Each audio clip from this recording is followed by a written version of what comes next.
But I want to know. I'm just obsessed and fascinated by the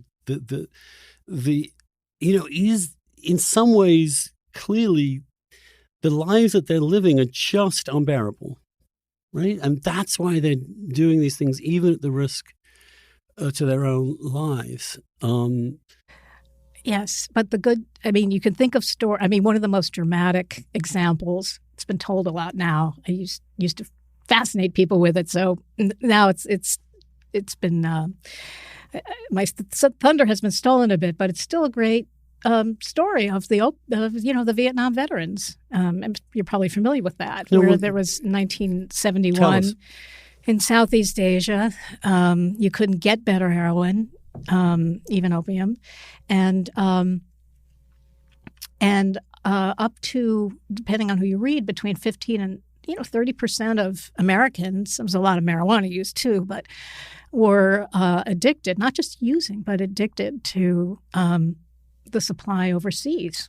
And so Richard Nixon devised a program along with a psychiatrist a wonderful psychiatrist who lives in Towson, Maryland, named Jerome Jaffe, considered the therapist analyst, actually. That's what he was sort of called. But he devised this program called, brilliantly named, Operation Golden Flow. And what that meant was you're not leaving Vietnam. And remember, people were there for pretty much a year. So people knew when they were leaving. Well, you're not leaving until you pee in this cup and there's nothing in it. And that got the attention of these mostly men very quickly. Most of them were able to leave. They cleaned up they stopped using. There were services on site that helped them detox if they needed it. The vast majority left, and the vast majority, once back in the United States, and that's what had concerned Nixon so much, is that they'll come back and inner cities will completely deteriorate because they'll bring their habits with them. There was already heroin use in the cities, and then of those who were back and followed by Lee Robbins at Washington University, which followed them for about 3 years.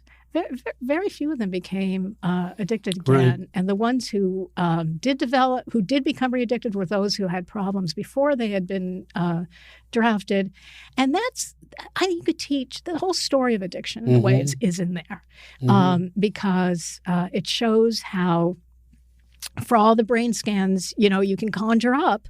The point is when there was an incentive offered to people or a big stick, which is you're not leaving until there may be brain changes. Well, there are brain changes in addiction, but they're not the kind that render you unresponsive to sanctions and incentives.